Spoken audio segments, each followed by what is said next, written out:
प्रधानमन्त्री शेरबहादुर देउवाले कुनै दात्री राष्ट्रको अनुदान वा सस्तो ब्याजदरमा ऋण लिएर मात्रै सरकार आफैले रेलवे निर्माण गर्न सक्ने बताउनु भएको छ। मंगलबार काठमाडौँको चोबारमा सुक्खा बन्दरगाह भन्सार कार्यालयको उद्घाटन गर्दै प्रधानमन्त्री देउवाले नेपालको व्यापार घाटा बढ्दो क्रममा रहेको भन्दै तत्काल सरकारले रेलवे निर्माण गर्न नसक्ने भन्दै कुनै दात्री राष्ट्रको अनुदान वा सस्तो ब्याजदरमा ऋण लिएर सरकारले रेलवेमा लगानी गर्न सक्ने बताउनु भएको हो। मुलुकमा रेलको आवश्यकता भए पनि धेरै खर्चिलो रहेको उहाँको भनाइ छ। प्रधानमन्त्री देउवाले मुलुकका अन्य स्थानमा पनि बन्दरगाह निर्माण गरिने बताउनुभयो। बढ्दो व्यापार घाटालाई कम गर्न स्वदेशी कच्चा पदार्थ र स्वदेशी सिपको प्रवर्धनमा विशेष ध्यान दिनुपर्ने उहाँको धारणा थियो। बन्दरगाह निर्माणले राजधानीलाई अन्तर्राष्ट्रिय बजारको हब बनाउन कोसे ढुङ्गा साबित हुने उहाँले बताउनुभयो। प्रधानमन्त्री देउवाले अन्तर्राष्ट्रिय बजारमा स्वदेशी सामानको प्रवर्धन र औद्योगिक विकास मार्फत रोजगारी सिर्जना गर्न सरकार प्रतिबद्ध रहेको पनि बताउनुभयो। यो सुक्खा बन्दरगाहको निर्माणले राजधानीलाई अन्तर्राष्ट्रिय व्यापारको हबको रूपमा विकास गर्न कोशी ढुङ्गा काम गर्ने अपेक्षा मैले लिएको छु। नेपालको वैदेशिक व्यापारमा उच्च परिवहन तथा झन्झटिलो प्रशासनिक प्रक्रियाहरू अझै पनि समस्याका रूपमा रहेका छन्। यसलाई सम्बोधन गर्ने यस प्रकारका गुणस्तरीय व्यापार पूर्वाधारको विकासबाट मद्दत पुग्ने कुरामा दुई मत छैन। मुलुकको वैदेशिक व्यापारलाई दिगो र सन्तुलित रूपमा विकास गर्न विभिन्न व्यापार पूर्वाधारहरू स्थायी संरचनाको आवश्यकता पर्दछ। सुक्खा बन्दरगाह र एकीकृत ढाँचोकी वैदेशिक व्यापारलाई थप सरल र प्रतिस्पर्धी बनाउने महत्त्वपूर्ण संरचनाहरू हुन्। यस कुरालाई आत्मसात गरी नेपाल सरकारले मुलुकका विभिन्न ठाउँमा सुक्खा बन्दरगाह निर्माण, ठुला आधुनिक गोदामहरूको स्थापना, छिमेकी मुलुकहरूको सम्मुख सिमाना नाकाहरूसँग जोडिएका राजमार्ग तथा भन्सार कोरिडोरको स्तरोन्नति गर्ने कार्यलाई प्राथमिकता साथ अगाडि बढिरहेको छ।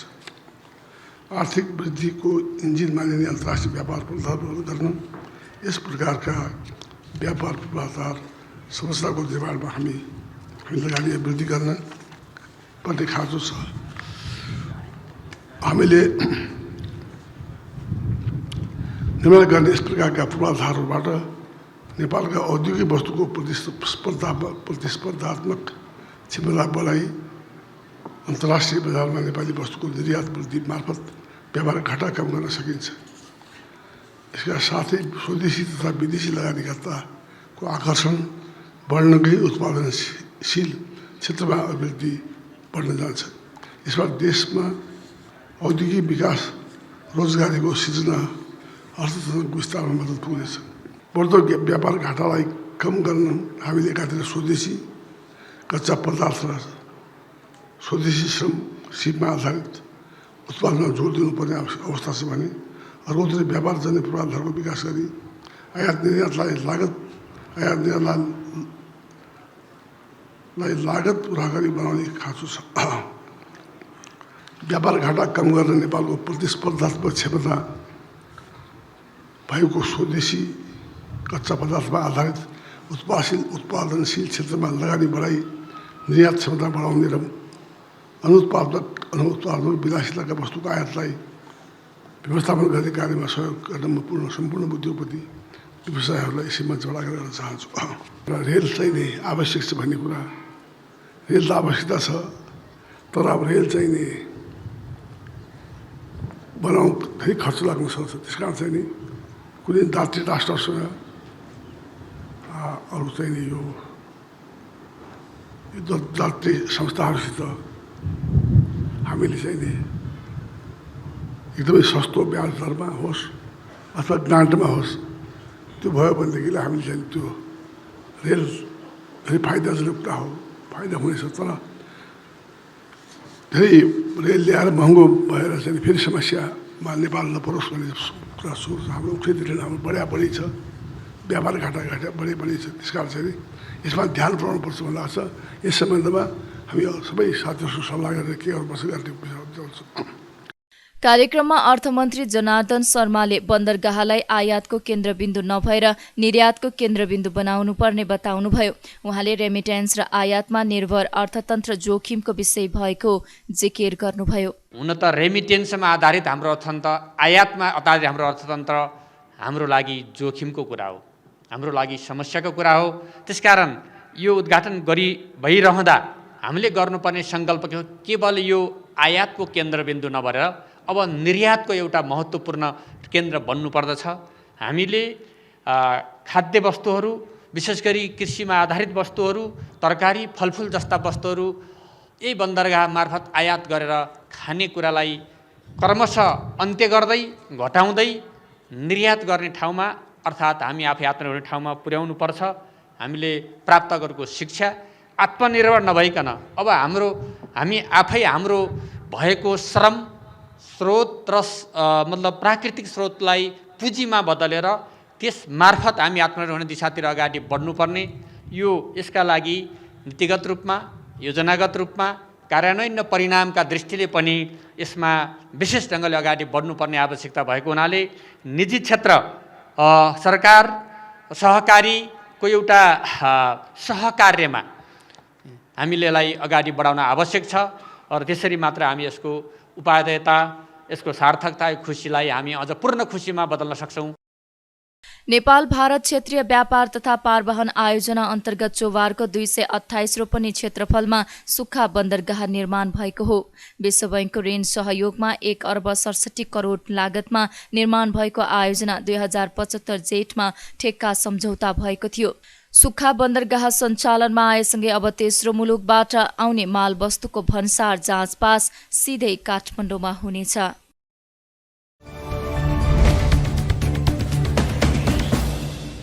उपराष्ट्रपति नन्दबहादुर पुनले स्वदेशी पुँजीलाई मुलुकभित्रै लगानीको वातावरण बनाउन सरकारको ध्यानआकर्षण गराउनु भएको छ। मंगलबार काठमाडौँमा नेपाल राष्ट्रिय व्यवसाय महासंघको महाधिवेशन उद्घाटन गर्दै उपराष्ट्रपति पुनले केही पुँजीपतिहरू आफ्नो पुँजी बाहिर लैजान खोजेको भन्ने आफूले सुनेको भन्दै स्वदेशी पुँजीलाई स्वदेशमा नै उपयोग गर्ने वातावरण बनाउन सरकारको ध्यानआकर्षण गराउनु भएको हो।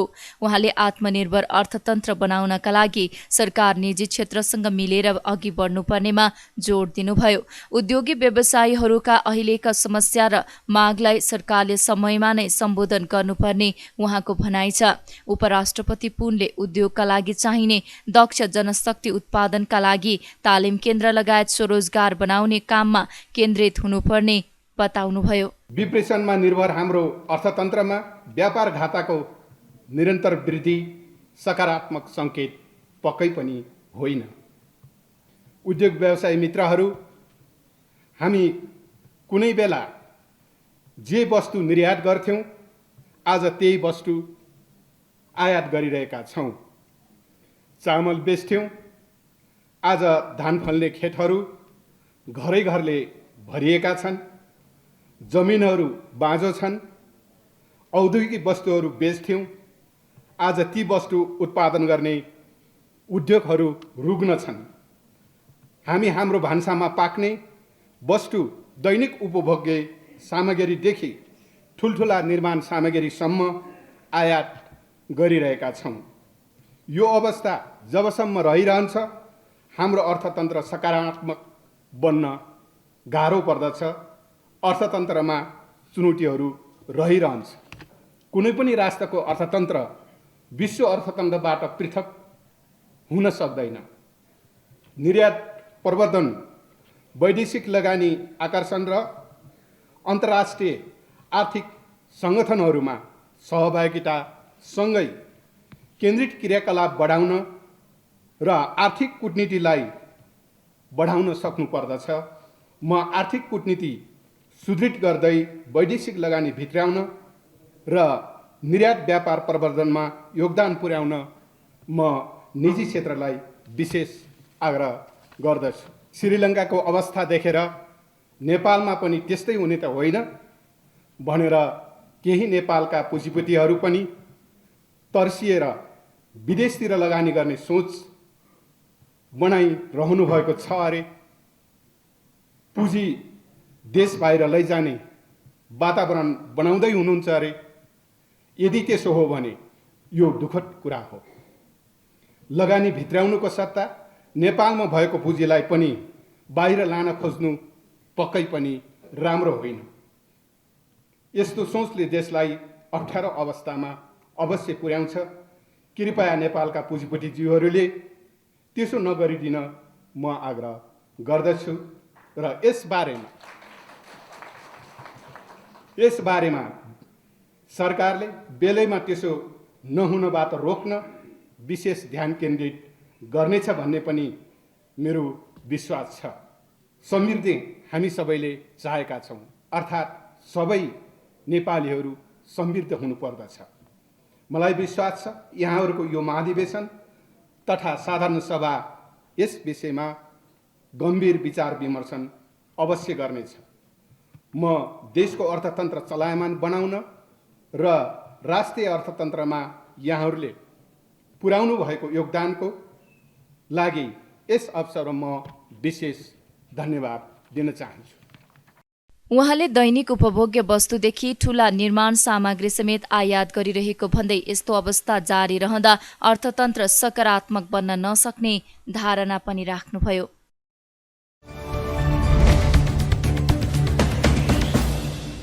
विवादका बीच निर्वाचन आयोगले स्थानीय तहको निर्वाचनमा आचार संहिताको प्रभावकारी कार्यान्वयनका लागि राजनीतिक दलहरूबाट प्रतिबद्धता लिएको छ। मंगलबार आयोगले निर्वाचन प्रयोजनका लागि दर्ता भएका दलहरूलाई बोलाएर आचार संहिताको प्रभावकारी कार्यान्वयनका लागि प्रतिबद्धता लिएको हो। त्यसअघि निर्वाचनमा आचार संहिताको छलफलमा भाग लिन नपाएका भन्दै साना दलहरूले नाराबाजी गरेका थिए।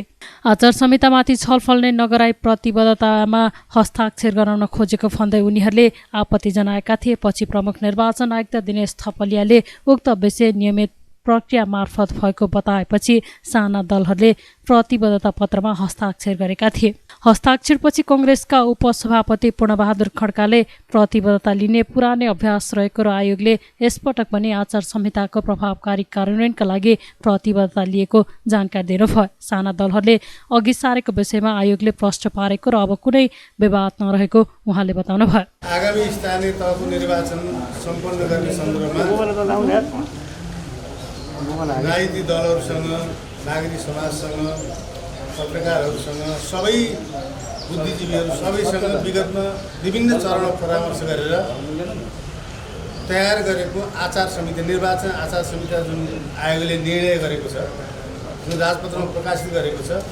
त्यो प्रकाशित गरेको आचार संहितामा विगतका निर्वाचनहरूमा एउटा परम्परा बसालेको छ। निर्वाचन आयोगले निर्वाचनमा भाग लिन चाहने, भाग लिनको लागि निर्वाचन आयोगमा दर्ता भएका राजनीतिक दलहरूका तर्फबाट त्यो आचार संहितालाई हामी पालना गर्छौँ भनेर त्यसका प्रति प्रतिबद्धता जनाउने विगतका निर्वाचनहरूको परम्परा अनुसार यसपटक पनि निर्वाचन आयोगले सोही प्रयोजनको लागि आज राजनीतिक दलहरूको तर्फबाट निर्वाचन आयोगले जारी गरेको निर्णय गरेर राजपत्रमा प्रकाशित गरेको आचार संहितामा दलका अध्यक्ष वा प्रतिनिधि पदाधिकारीको तर्फबाट, दलको तर्फबाट त्यो आचार संहितामा प्रतिबद्धता जनाउनुको लागि बोलाएको कार्यक्रम हो।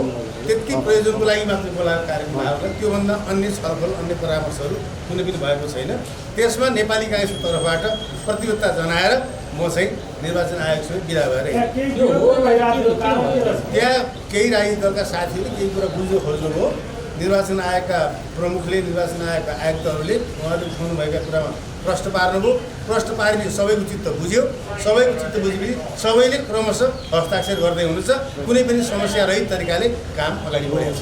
त्यस्तै नेकपा एकीकृत समाजवादी पार्टीका महासचिव बेदुराम भूषालले छलफल नै नगराई आचार संहिता बनाइएको र हस्ताक्षर गर्न मात्र बोलाइएकोमा केही दलले आपत्ति जनाएको जानकारी दिनुभयो। उहाँले आचार संहितालाई प्रभावकारी रूपमा कार्यान्वयन गर्नुपर्ने धारणा राख्नुभयो। असहमति जस्तो राख्नु हो, के कुरामा आचार संहिता निर्माण गर्दाखेरि हामीलाई बोलाइएन। अहिले एकचोटि प्रतिबद्धतामा मात्रै बोलाइयो भन्ने गुनासो थियो। निर्वाचन आयोगको फेरि होइन, हामीले पहिले नै सबै राजनीतिक दलहरूलाई वितरण गरेर सुझावहरू मागेका छौँ। त्यसले गर्दा हामीले त्यस्तो बात केही गरेका छैनौँ। कानुन अनुसार हामीले गरेका छौँ। तपाईँहरू कुनै असहमति? होइन, हाम्रो थिएन। यो त पहिलेदेखि नै हामीले गरिआएको काम हो। हरेक चुनावको बेला राजनीतिक दलहरूले जुन आचार संहिता लागू गर्छ निर्वाचन आयोगले त्यसप्रति प्रतिबद्धता जनाउँदै आएको। यसचोटि पनि हामीले त्यसमा जनाउने कुरामा सहमति नै थियो।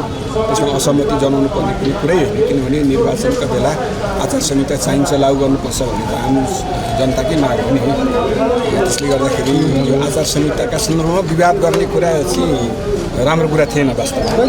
त्यस्तै नेमकिपाका नेता प्रेम सुवालले आचार संहिता पालना गर्ने गराउने विषय राम्रो भए पनि सरकारमा रहेका दलहरूले आचार संहिता पालना नगरेको विषयमा आयोगको ध्यान जानुपर्ने बताउनुभयो। आचार संहिता पालना गर्ने गराउने विषयमा बैठक आयोगले बोलाएको।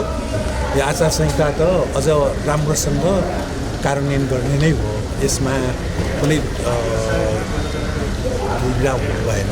तर यसमा कुन पुग नपुग भयो भने अहिले छलफल गर्न नपाइने भने एउटा निर्देशन चाहिँ जारी गर्नको लागि दलहरूसँग केही सुझावहरू लिन पाएको भए आज 79 दलमा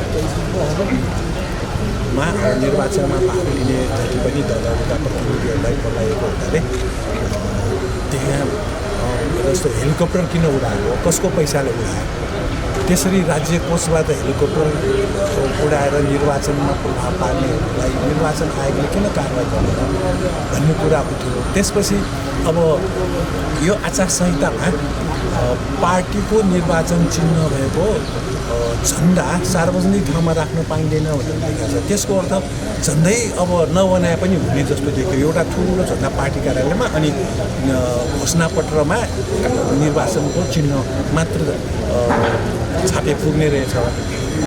आयोगका प्रवक्ता शालिग्राम शर्मा पौडेलले आचार संहिताको प्रभावकारी कार्यान्वयनमा राजनीतिक दलको प्रतिबद्धता लिइएको बताउनु भयो। यस क्रममा केही गलत बुझाइरहेको र आयोगले स्पष्ट पारेपछि सबै दलले हस्ताक्षर गरेको उहाँले जानकारी दिनुभयो। आज आयोगले राजनीतिक दलहरूलाई आयोगले जारी गरेको आचार संहितामा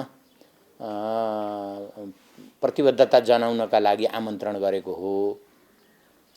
आयोगले विभिन्न दलहरूसँग बृहत छलफल गरेर अनि विभिन्न सरकारवालाहरूको राय सल्लाहका लागि वेबसाइटमा अपलोड गरेर विगत 2 महिनादेखिको प्रयासपछि, विगत 2 वर्षदेखिको प्रयासपछि अहिले आचार संहिता निर्माण भएर राजपत्रमा प्रकाशित भइसकेको छ र त्यो राजपत्रमा प्रकाशित भएको आचार संहितालाई आसन्न स्थानीय तहको निर्वाचनलाई स्वच्छ, स्वतन्त्र, निष्पक्ष, विश्वसनीय र भयरहित ढङ्गले सम्पन्न गर्ने प्रयोजनका लागि दलहरूले आयोगले तयार गरेको प्रतिबद्धता पत्रमा हस्ताक्षर गर्ने प्रयोजनका लागि बोलाइएको हो र त्यही कार्य आज सम्पन्न भएको छ। अब हामीले अहिले आयोगले तयार गरेको आचार संहितामा अनुगमनका संयन्त्रहरू पनि बनाइएका छन्। केन्द्रदेखि जिल्ला, त्यसपछि निर्वाचन क्षेत्र र स्थानीय तहसम्म विभिन्न संयन्त्रहरू तयार भएका छन्, अनुगमन संयन्त्रहरू, र ती अनुगमन संयन्त्रहरूमा राजनीतिक दलका को पनि प्रतिनिधित्व गराइएको छ। उहाँहरू स्वयं त्यसमा बसेर आचार संहिताको कार्यान्वयन गर्न सघाउ पुर्याउनुहुन्छ। त्यसो भए हुनाले विगतको तुलनामा अहिले बनाइएको आचार संहिताको एउटा पाटो छ, कसले के कार्यान्वयन गर्ने, कसरी गर्ने भने त्यसको अनुगमन कसरी गर्ने, त्यसलाई कार्यान्वयन गर्ने भन्ने पनि त्यही आचार संहितामा समेटिएको हुनाले आचार संहिता पूर्ण रूपमा पालना हुने कुरामा आयोग विश्वस्त छ। होइन, असन्तुष्टि हुनुपर्ने त कुरै छैन। अहिले आयोगले राजनीतिक मान्यता प्राप्त दल बाहेकका अन्य दलहरूको लागि पनि धेरै सकारात्मक दृष्टिकोण राखेर उहाँहरूका आफ्नै निर्वाचन चिन्ह बाट लड्न पाउने गरी आयोगले कानुनको सकारात्मक व्याख्या गरेर निर्णय गरेको छ। त्यसो भएको हुनाले अन्य दलहरू पनि आयोगसँग आयोगको गुनासो रहनुपर्ने कुरा केही देखिन्न। अब आज जहाँसम्म आज कुरा छ, कसैलाई आज आचार संहिता माथि छलफल गर्ने हो कि भन्ने मिसअन्डरस्ट्यान्डिङ भएको हुनसक्छ, तर त्यो होइन। त्यो कुरा माननीय प्रमुख निर्वाचन आयुक्त र अन्य आयुक्तज्यूहरूले त्यो कन्भिन्स गरेपछि उहाँहरू सबैले आचार संहितामा प्रतिबद्धता व्यक्त गरेर हस्ताक्षर गरेर जानुभएको छ। आयोगले निर्वाचन आचार संहितामा निर्माणका क्रममा प्रमुख दलसँग छलफल गरेको हो। स्थानीय तहको निर्वाचन आगामी वैशाख 30 गते तोकिएको छ।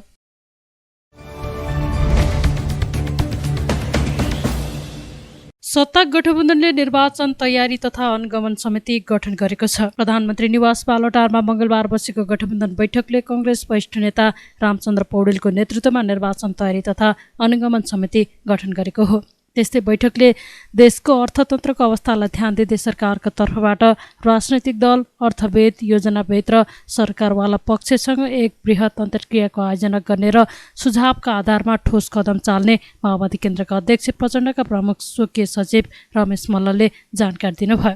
त्यस्तै बैठकले प्रधानमन्त्री शेरबहादुर देउवाले भारत भ्रमणका बारेमा जानकारी गराउनु भएको र समग्रमा भारत भ्रमण सफल रहेको निष्कर्ष निकालिएको मल्लले उल्लेख गर्नुभयो।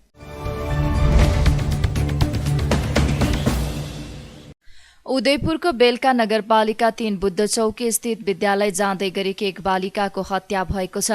मंगलबार बिहान कोशी जनता माध्यमिक विद्यालय जाँदै गरेकी 15 वर्षीय कविता सुनारको जसोदा खोलामा हत्या भएको प्रहरीले जनाएको छ। स्थानीयले बालिकाको शव खोला किनारामा देखिएपछि प्रहरीलाई खबर गरेका थिए। बालिका हत्यापछि स्थानीय र स्कुलीय बालबालिकाहरूले भने दोषीमाथि कारबाही गर्न माग गर्दै आन्दोलन सुरु गरेका छन्। नारा जुलुससहित निस्किएका विद्यार्थीले सडक र रामपुर बजारमा प्रदर्शन गरेका थिए। घटनामा संलग्न रहेको आशंकामा 2 जनालाई प्रहरीले नियन्त्रणमा लिई अनुसन्धान सुरु गरेको छ। कोशी जनता माध्यमिक विद्यालय व्यवस्थापन समितिका अध्यक्ष गणेश बस्नेतले घटनाको सत्य तथ्य अनुसन्धान गरी दोषीलाई कडा कारबाही गर्नुपर्ने बताउनुभयो। आज 22 गतेको दिन अत्यन्तै हृदय विदारक र अकल्पनीय घटना घटेको छ। यस घटनाले हाम्रो सिङ्गो विद्यालय परिवार मर्माहत र स्तब्ध बनेको छ र हाम्रो विद्यालयमा कक्षा 10 मा अध्ययनरत बहिनी कविता सुनुवार जो ट्युसन पढ्न भनी घरबाट विद्यालय आउने क्रममा अपरिचित अहिलेसम्म हामीले त्यसलाई पहिचान गर्न सकिरहेका छैनौँ र सुन्नमा आएको चाहिँ उसको आफ्नै साथीहरूबाट चाहिँ नियोजित ढङ्गबाट जुन हत्या गरिएको छ त्यो अत्यन्तै घोर भत्सना गरेर समेत पनि त्यसबाट चित्त बुझाउने ठाउँ छैन। त्यो अत्यन्तै भर्सनायोग्य र हृदय विदारक घटना घटेको छ र यसबाट हामी अत्यन्तै सचेत पनि भएका छौँ र हामीले विज्ञप्ति मार्फत पनि भनिसकेका छौँ र चाँडोभन्दा चाँडो दोषी पत्ता लगाई उसलाई हदैसम्मको कारबाही गरिनुपर्छ र आगामी दिनहरूमा विद्यालयमा जानको लागि घरबाट विद्यालयमा जानको लागि जुन खालको विद्यार्थीहरूमा आफ्नो मनस्थिति हुन्छ त्यो मनस्थिति शान्त बनेर र म सुरक्षित छु भन्ने खालको वातावरण चाहिँ निर्माण गरिनुपर्छ र यो वातावरण निर्माण गर्नको निम्ति चाहिँ तत्त सुरक्षा निकाय सरकार चाहिँ संवेदनशील हुनुपर्छ भन्ने हाम्रो अपेक्षा छ र हामी फेरि पनि भन्न चाहन्छौँ कि आज कविता सुनुवारको जुन ढङ्गबाट आताइताई ढङ्गबाट चाहिँ हत्या गरिएको छ त्यो हत्याले बेलाका मात्रै होइन सिङ्गो यो हाम्रो राष्ट्र नै स्तब्ध भएको छ जस्तो मलाई महसुस भएको छ र हामी त एकदमै मर्माहतै भएका छौँ।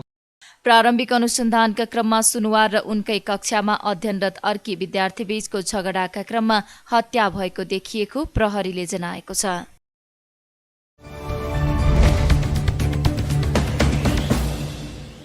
नेकपा एमालेका अध्यक्ष केपी शर्मा ओलीले एमालेसँग निर्वाचन लड्न नसकेपछि गठबन्धनले चुनावी तालमेल गर्न खोजेको बताउनु भएको छ।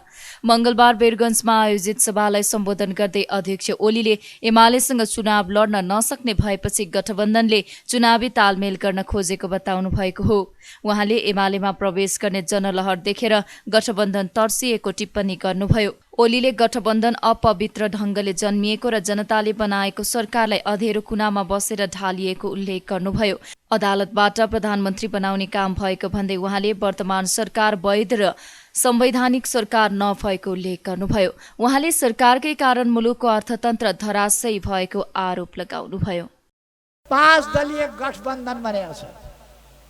गठबन्धन अपवित्र ढङ्गले गलत ढङ्गले जन्मियो गठबन्धन।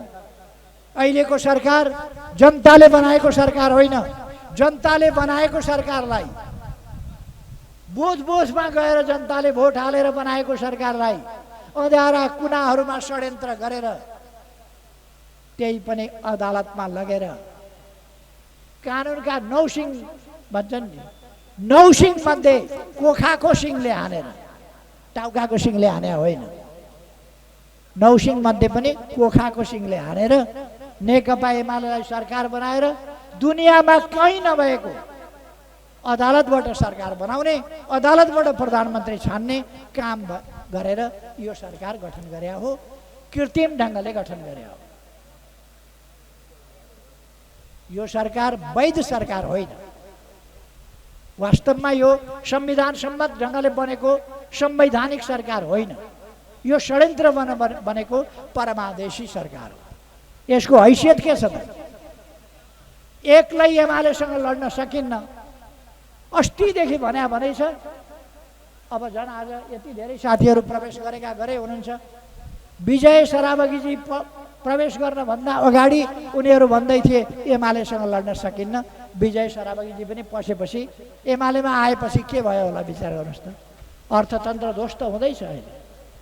तपाईँहरूले देख्नुभएको छ, हिजो मात्रै राष्ट्र ब्याङ्कले यस्तो गर्नु यस्तो नगर्नु, डलर नदिनु, यस्तो रोक्नु भनेर थुप्रै आदेशहरू जारी गरेको छ। किनभने देशको अर्थतन्त्र ध्वस्त हुँदैछ। व्यापारीले अब कुनै सामान किनेर आयात गर्नु पर्यो भने डलर छैन, अथवा हामी उद्योग स्थापना गर्न खोज्छौँ भने डलर छैन, हामी किन्न सक्दैनौँ, स्थापना गर्न सक्दैनौँ। सिँगै नेपाललाई समृद्ध नेपाल बनाउन चाहन्छ, सबै नेपाली जनतालाई सुखी नेपाली बनाउन चाहन्छ। ओलीले केही व्यक्तिलाई आफूलाई मधेस विरोधी रहेको भनेर केही स्वार्थी मान्छेहरूले हल्ला चलाएको पनि बताउनुभयो।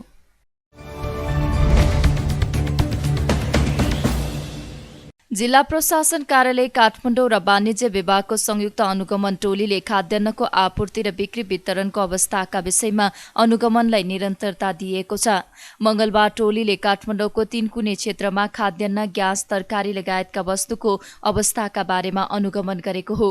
अनुगमनका क्रममा 3 कुने स्थित 3 ब्रदर्स मार्टले अनुमति नलिई खाद्य वस्तु बिक्री वितरण गरेको पाइएको र रु 50,000 जरिवाना गरिएको काठमाडौँका सहायक प्रमुख जिल्ला अधिकारी दीपक पौडेलले जानकारी दिनुभयो।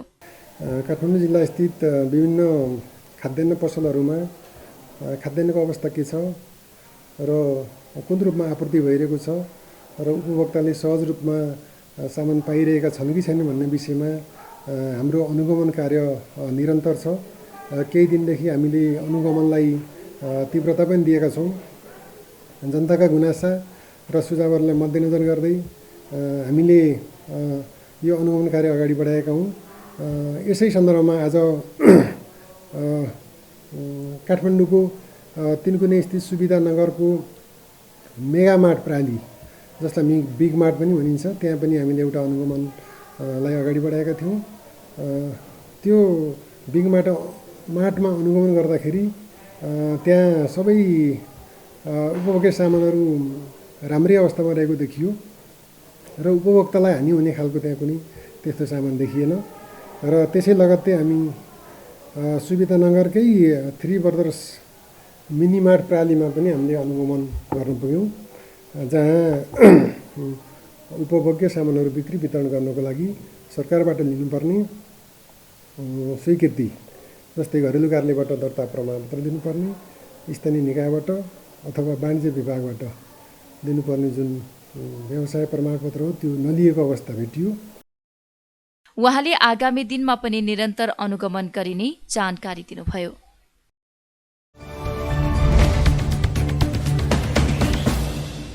फोटो पत्रकार रत्नकृष्ण श्रेष्ठको मध्यपुर ठिमीमा बिस्केट बीचका जात्रा सम्बन्धी एकल फोटो प्रदर्शनी मंगलबारदेखि सुरु भएको छ। पर्यटन बोर्डको प्राङ्गणमा भएको उक्त प्रदर्शनी 3 दिनसम्म चल्नेछ। मध्यपुर ठिमीमा हुँदै आएको जात्राका 100 भन्दा बढी फोटो प्रदर्शनीमा राखिएका छन्। प्रदर्शनीमा जात्राको सुरुदेखि अन्त्यसम्मका फोटो राखिएका छन्। प्रदर्शनीको आज काठमाडौँ महानगरपालिकाका प्रमुख विद्यासुन्दर साक्य र भक्तपुर ठिमी नगरपालिकाका प्रमुख मदन सुन्दर श्रेष्ठले संयुक्त रूपमा शुभारम्भ गर्नुभयो। कार्यक्रममा मध्यपुर ठिमी नगरपालिकाका प्रमुख श्रेष्ठले नगर क्षेत्रभित्रका जात्रा पर्वका अमूर्त कलालाई विश्व सम्पदाका रूपमा पहिचान दिलाउन नगर लागि परेको बताउनुभयो। मैले भनेको छु काठमाडौँ मध्यपुर ठिमीको जात्रा 32 कटको जात्रा एकैपटकै हेर्न पाउने र त्यो जात्राको चाहिँ एउटा रौनकै बेग्लै हुन्छ भन्ने चाहिँ हामी त्यो भन्न खोजिराखेका छौँ।